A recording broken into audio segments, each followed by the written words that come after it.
Ah, yes, here it is. We actually, during the duel with the Elite Taxor, Clockwork finally managed to break his final defense, and that's actually, he actually, the reason he wasn't helping you during the big shootout in the warehouse was because he was currently fighting with him. And that's when Wendigo of the North came in and was just throwing dudes around left and right. Okay, so right idea, wrong chain of events. Right. So is it the next one is the one where we had to steal the thing from the museum? Yes. And I have to scroll through all of our smack talking each other to get there. The museum heist picked up after the Battle of the Silver Knives because Rinko and Yoshi were getting worried because the Silver Knives were getting too close to home ground. So they were glad to be rid of them. And Yeah, we just killed a bunch of old people. yep. Ooh. And that drew the attention of a Johnson. And oh, right. A double A rank core from Dynadata came in because Wuxing had been trying to expand into creating a new museum in Seattle. Now, the whole thing that Dynadata had a beef with was that most of the artifacts were stolen from a dig site that Dynadata had used to have exclusive rights, and then Wuxing basically threw their AAA weight around and hijacked the entire operation from them. So, given that they were deeply upset by this, this Johnson, she was a female Asian elf, requested the runners basically just go in and smash everything into pieces. The entire idea being, okay, this is another thing I have to explain. Feng Shui is not just something to give a room a good, positive feel to it. It's literally a science. There are university studies dedicated to it in Shadowrun. And if you have really good flow of ki through your domicile, good things happen. And if you have bad feng shui, the flow of mana jams up, stagnates, and you get Shadowrun Hong Kong. And it's bad. And you don't want that. That's actually legit the plot point of that game is Yeah. that bad people are trying to redirect the chi flow through the city. And Kowloon basically goes crazy. Yeah. And so they break into the museum and let's see. Bant. We bantered a lot in this, so I like that our characters were very keen on communicating with each other. Is this before or after Ingrid adopted Fallen Snow, basically? Fallen Snow was kind of tagging along because it was good money, but she hadn't really become her ward just yet. And then for your average plumber or roofie over there doesn't need to deal with venomous snakes on a weekly minimum. Not snakes, scorpions, but I get what you mean. Scorpions and armadillos. Armadillos shriek and rush off. Awakened scorpions carry machine guns and talk in cheap gangster accents. Their favorite movie? The Sting. ... 3 Karma Fatrapo. Beautiful. So, they managed to actually get in the door because one of the guards is other Daryl, Honika's former boyfriend. Okay, that was a running gag unto itself. Honika had a reputation for being a little, shall we say, negotiable in her affection. A little flighty in some respects and a little cheap in others. And it became this game of one-upmanship that her and her on-again, off-again boyfriend, Daryl, they would basically, how do I even put this? But they like pretend to cheat on each other, but they knew it was the same person. And it just became this ridiculous game of one-upmanship of him being referred to as other Daryl, and then it became other Daryl, and then I believe it went as far as other Daryl. And he opens the door for us. Yeah, it should be basically. It should be noted that Honoka and Ingrid knew each other since they were girls, and Yeah, they were longtime friends, so that helped. And so Ingrid knew Daryl and knew about this ridiculousness, but Honoka also knew about Ingrid's terrible, shameful past. Where it actually turned out that Ingrid was essentially a YouTuber. When she was like 12 or 13, she became DJ Doggy Dog. And she was going to actually hit the big... She had a contract through one of the AAA music labels, as I recall. But things kind of fell through, and that's when she became a police officer. So, yeah. And apparently Oscar had, like, all of her old demos. Yep. And Honoka kept a copy of all of them. And Honoka's... Oh, I was going to say, I was like, this was a pretty wacky heist, as I recall, because, like, I've spent most of it falling. Oh, yes, because... Man, we took a long time to prep for this. I'm still scrolling, by the way. I'm trying to get to the heist. We basically got in, and... I think I got a new gun for this, too. You guys did. You guys bought a lot of new equipment. And, oh, by the way, the entire time, Honoka was speaking in extravagantly broken English on purpose. When in actuality, she is a huge Westaboo who's completely obsessed with Western cartoons, especially SpongeBob. And... she literally spoke in this extravagantly excessive English up until Ingrid is like, Honoka, stop. And then she just, like, immediately drops it and is like, all right, I guess. Because Clockwork could not understand Yeah, because he couldn't get what she was saying, so it's... okay, we're finally in. Oh, right. There was a setup here, and once again, Clockwork disappoints me. Clockwork did a really extravagant role to pull off breaking into the main security office of the museum. And suddenly, inside is a big black dog with shining yellow eyes that calmly just walks out of the staff-only room. And it looks at him and speaks and says, "Dog controls your destiny. Seek out the man whose eyes and hair are like fire if you want to live."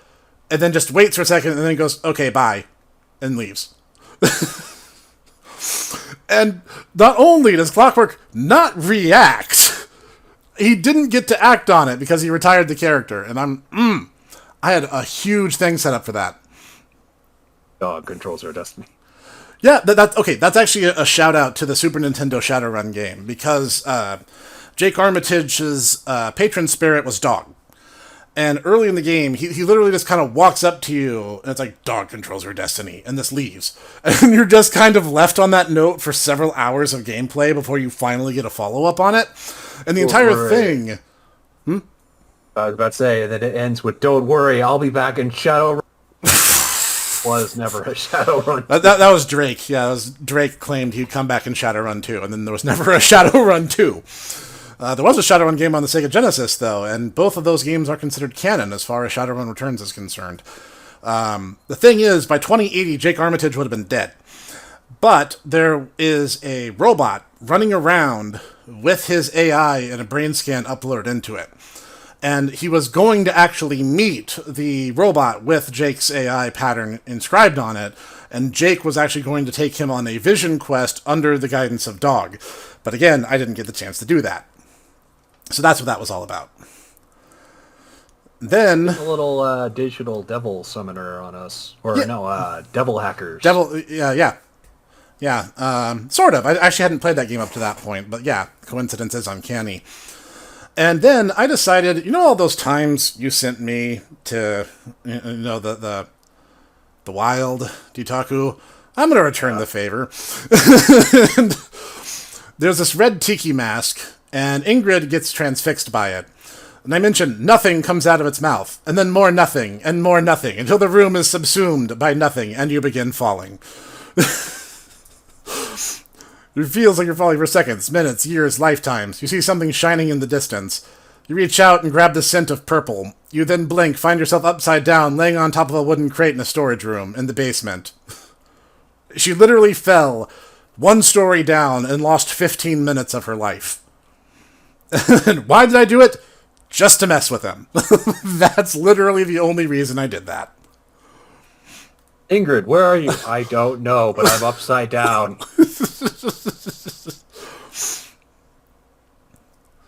And Snow decided the best way of ruining the feng shui of the museum was to spray paint inappropriate things on the wall.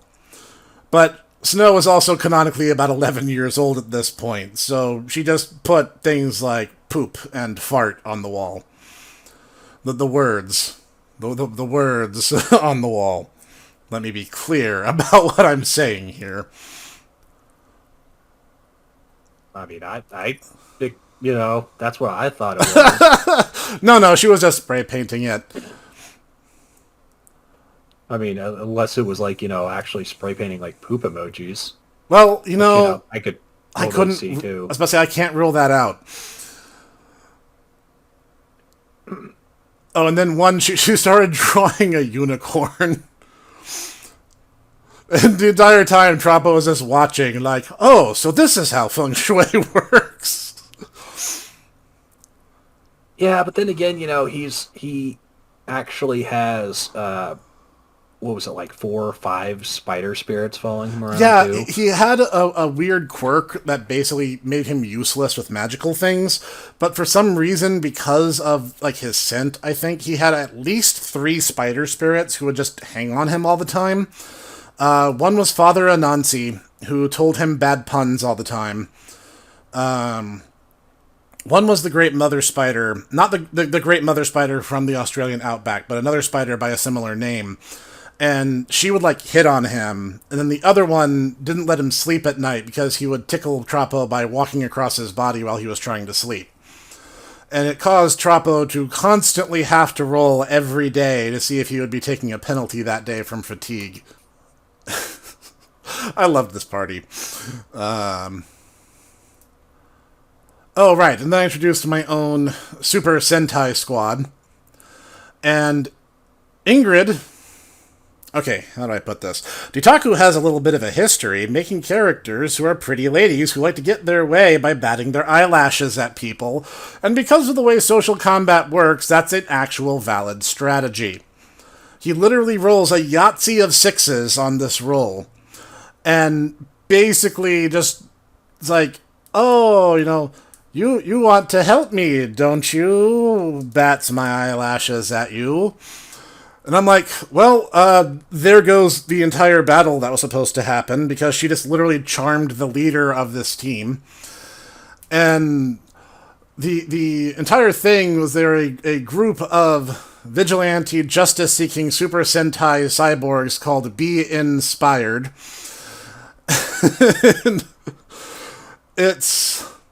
Yeah, this got out of hand, especially because on his, chance to doubt motive, he ended up critical glitching. So he bought everything Ingrid said then going forward, with absolutely no salt applied. So they basically just surrendered and left. And I'm like, well, congratulations, Ingrid. You have just undermined what was supposed to be a boss fight. So thank you for that. Because, I really should just create 2 boss fights in every zone, and then if you manage to do something like that, I would have a backup plan. We still would undermine you anyway. Yeah, as we would do later on. Yeah, no, that would probably still happen. And then it turns out that the massive, massive change from positive key to negative key inadvertently draws the attention of a toxic spirit, and that becomes the boss fight instead. And the thing about toxic spirits is, as the name implies, they're really nasty. You don't really want to be near them, you don't really like looking at them, you really don't want to smell them, and you definitely don't want to make contact. So, Snow has to sit out of the fight to try to set up a seal to control this thing so it can't escape. Because toxic spirits are literally so dangerous that if someone is found responsible for having summoned one, they're considered number one with a bullet. And actually, their corpses are to be dissected for research as per the will of Dunkelshan. So that's a thing. Oh yeah, I actually had Be Inspired come in and help because things were getting so lopsided, and because the annoying toxic spirit was basically just flooding the room with like nerve gas. So I had to do something to give you guys a little initiative back under control of the situation. And I think ultimately you're able to destroy the spirit and break the object it was bound to. And yeah, you guys got a healthy payday from that. I think it was 1,500 each. Yeah, from that haul. And then this impressed the Johnsons so much, she immediately had another job lined up for you guys, where they were going to get. Are you guys ready for this? They're going to get real, honest to God, coffee. Because, as we said earlier, cyberpunk as a genre is very much in tune with the source material from which it derives. So instead of coffee, the drink of choice is soy calf, a soybean-based drink that supposedly is similar to coffee. So I'm like, again, it's been 60 years, so it's time for nature to heal. And by nature, I mean 250,000 new yen worth of Turkish coffee beans. Humans are retreating. Coffee is returning to the ocean. Nature is healing. Out of all the memes to come out of the coronavirus, that was pretty much chief among them. Yeah. And she even the Johnson even admits it's going to be about 50 new yen a cup once they start brewing it, but once you try it, you'll never want anything else. And then Troppo is just like, oh, milady. Oh, so yeah, see, that's a thing. Like you're like, oh man, just constantly using the fact that she's a pretty blonde elf, as a weapon. That's okay. But when Troppo turns on the charm, So this actually led to a moment where I'm like, aha, I can finally do the one thing I have not been able to do this entire campaign, and that is get a one-up on Troppo. So I was like, I'm going to have it where he's going to get the Johnson pregnant. And then you'll have to go to Yahoo Answers and ask, how does Babby form? But, as I'm about to spring my trap, the Lone Ranger decides to inform me that due to a stint in the Australian Army, he can't. He had that problem fixed, as it were. And it is funny. It's funny because Sneck and I were actually still living together at that point. So I was watching him, and he was actually kind of pacing around, being like, yes, now I'm going to be able to drop this on him, and I'll have one up on a Ranger. He can't, outthink his way out of this one. At which point, that's when he drops, and I watch him do it. And it's like, and I saw his entire expression just, no. He already thought of that. I will get one over on Troppo someday. It will happen. He's still active. I have time. Yeah, that's true. Oh, and we actually stopped to power up and buy some new equipment. And Oscar got to pal around with the party for a time. And he explained that they were allowed access to the shooting range for Knight Errant because he could bring them in as guests. and that there was a special challenge course they could try if they were inclined, and explained that Ingrid's original call sign was Hindenburg because of how terrible she did the first time she did it.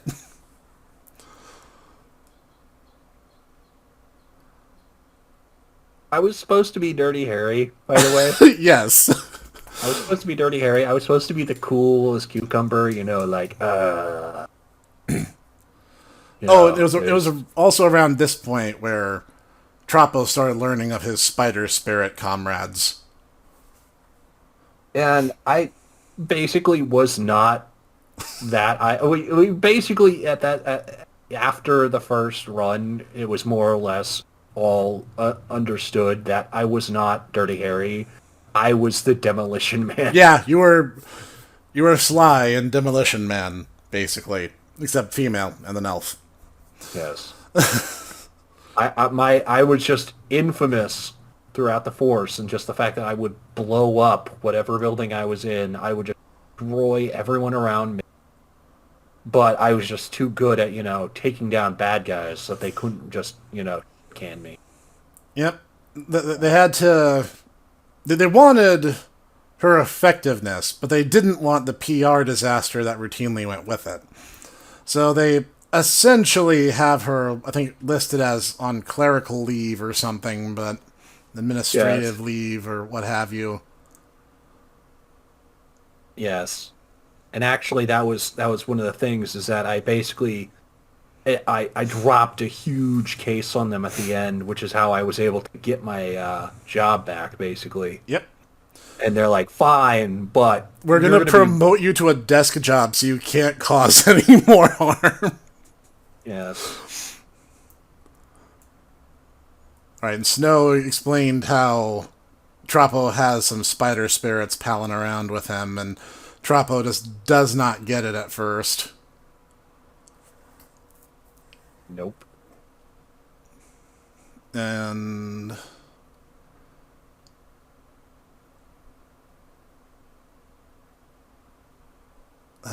we learn a little bit about the Purple Dragon Gang, which I stole pretty much whole hog from the original Mirage Ninja Turtles comics, but I kind of retooled them to my own design. Sadly, we don't get to act on that yet. That story has yet to come to fruition. But they were the gang that destroyed Snow's original life and the reason why she summoned the Wendigo spirit in the first place.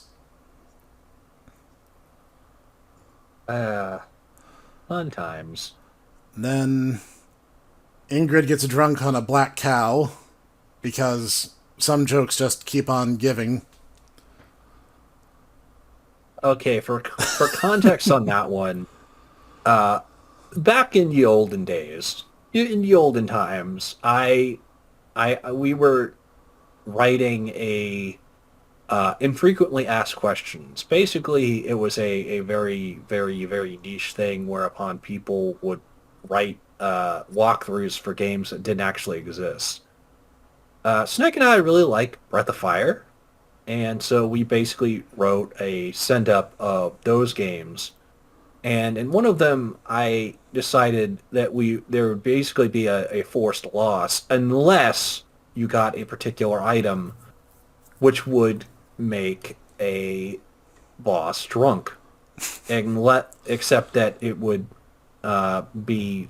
Because these games are supposed to be made in the early 90s, they would be heavily censored, and so it was, instead of a actual drink, the Black Cow, it would actually just give the boss a actual cow. Problem being, I didn't actually look to see what the Black Cow was. I was just listening to the Steely Dan song. I didn't realize it was actually just a milkshake, basically. And so, ever since, the Black Cow has been the go-to quote-unquote alcoholic beverage of choice. I mean, not to say that you couldn't put alcohol into it. Oh, no, you definitely could. But I'm just... by default, it's not. Yeah. And, it's around this point when Big Iron... Because during the museum raid, Snow referred to her as Auntie Iron, and around this point was when she was kind of trying to establish herself as Snow's mom, and Snow was like, ew, no, gross, barf. Yeah, as I recall, we had had a situation where she's like, "Why do you like me so much?" And it's like, "Because you make me so sad. I just want to do something to help you." I mean, Snow genuinely has a tragic backstory. It's hard not to feel at least a little bad. Yeah, it's like Ingrid, she had a good family. She had both parents. She had her sister. She put herself in bad situations. That was foisted on Fallen Snow. So. All true. All true. And this is when we met Sergeant Linka Frost from Lone Star.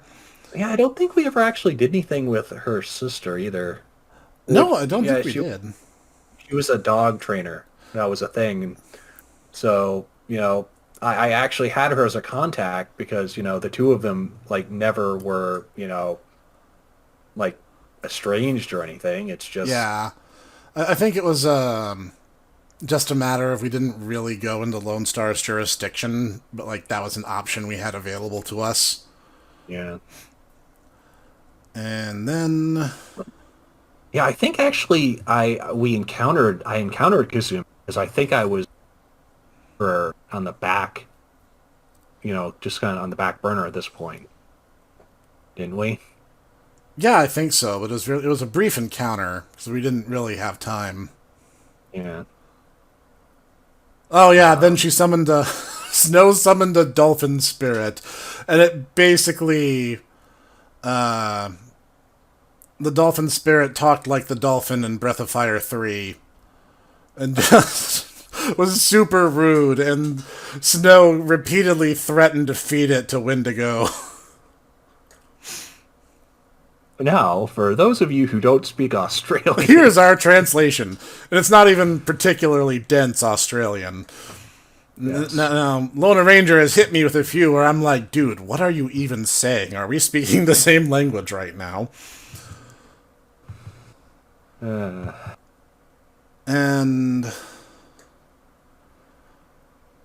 yeah, the dolphin gets emotional because of he starts reminiscing about the Sydney Olympics and how he wasn't allowed to participate because spirits couldn't manifest at the time. Oh, right, Charlotte, the weird spider I named Charlotte for Charlotte's Web.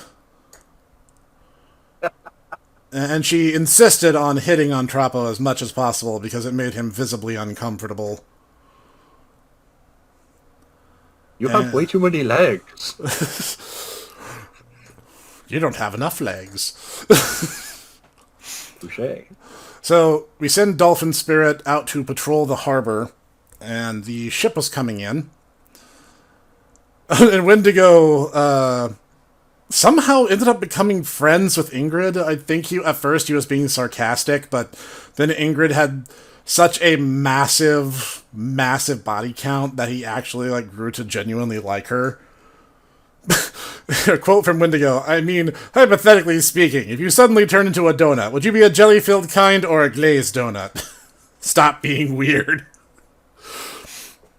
I would be a gunpowder and gelatin donut, Ingrid replied flatly. Whoa, spicy meatball. I order you to stop being weird.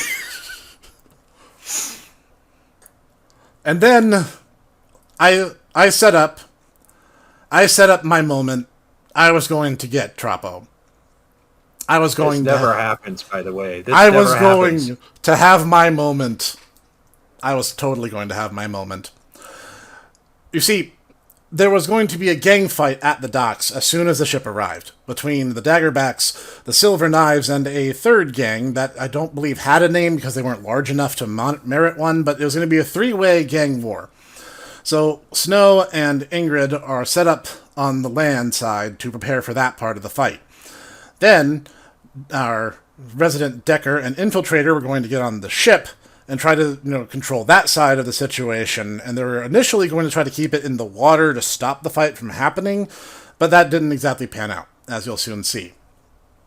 And so I mentioned the ship has a skeleton crew for maintenance purposes, Captain Jack D. Morgan, the medical officer Scott T. Johnson, crew members James Kirk and John Picard, and a small drone from DATA, Digital Automaton Transmission of Ares.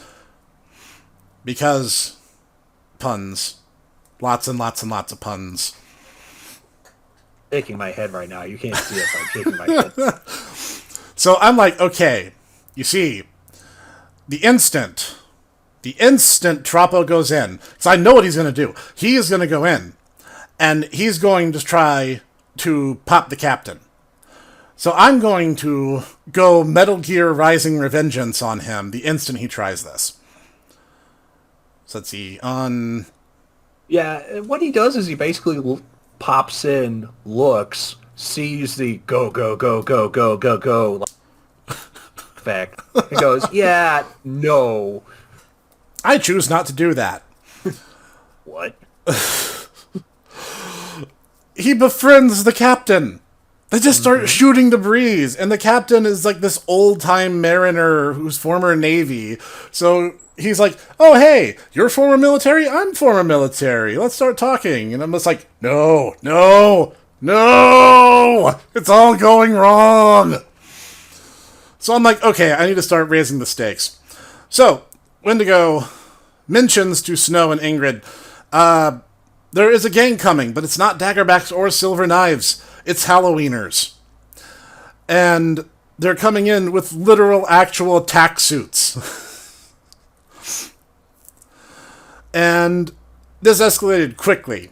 Like, there was a 4-way gang brawl all at the same time. And what do Troppo and Clockwork do? They just kind of chill. They just hang out with the captain. Yeah, so the ending of Death Wish 3 is happening. I'm legit firing a machine gun full of crazy people that are hyped up on, like, fantasy uppers and just going crazy. And meanwhile, they're just like, about that time, eh, chaps? Yep. Just, spot a tea. Yeah, like, I at first it was a joke, because, like, the captain turns, because Troppo's just like, oh, excuse me, can I talk to you for a second? And the captain's just like, oh, it's a Shadowrunner. It's like, oh, well, what do you want? A drink, a smoke, a tour of the harbor? And Troppo's like, oh, take a smoke if you have one. And I'm like, he's being sarcastic! You're supposed to attack him, and he's supposed to throw you through the table. You were supposed to get bodied. And so... Ironic that all these times that you tried to get one over on Troppo is me. So they're literally sitting there smoking Cuban cigars. And meanwhile, there's poor Ingrid and Snow who are just like, oh god, there's so many gangers. Please help. The good thing I got that machine gun. Yeah, it is. You were putting it to good use, too. Ingrid racked up quite the on-screen body count. Yeah, I actually got a light machine gun. Because I'm like, yeah, my assault rifle's good, but I need something bigger. That's a good thing I did, too. Yes. Holy crap. So, I decide, you know what? This has already gone sideways, because this was supposed to be much harder, because they were both supposed to be having a boss fight at the same time. So I'm like, no, we spectacle fighter now.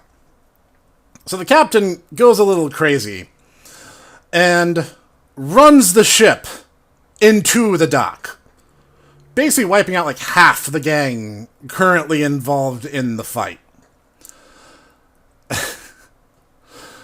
And he jumps down, tears his shirt off, grabs 2 gangers with his colossal hands, and he's a human, by the way. This is a meta-type human. He's not even like a troll or an orc.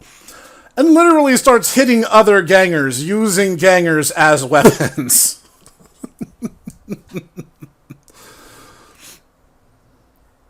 As you do. And poor Ingrid, who has already been carrying the better part of this fight, all on her own. Ingrid starts just shouting nonsense. I'm glad to have met you all, my sons. That's right, it's me, your old man. Poor Ingrid, I think, was losing it at this point.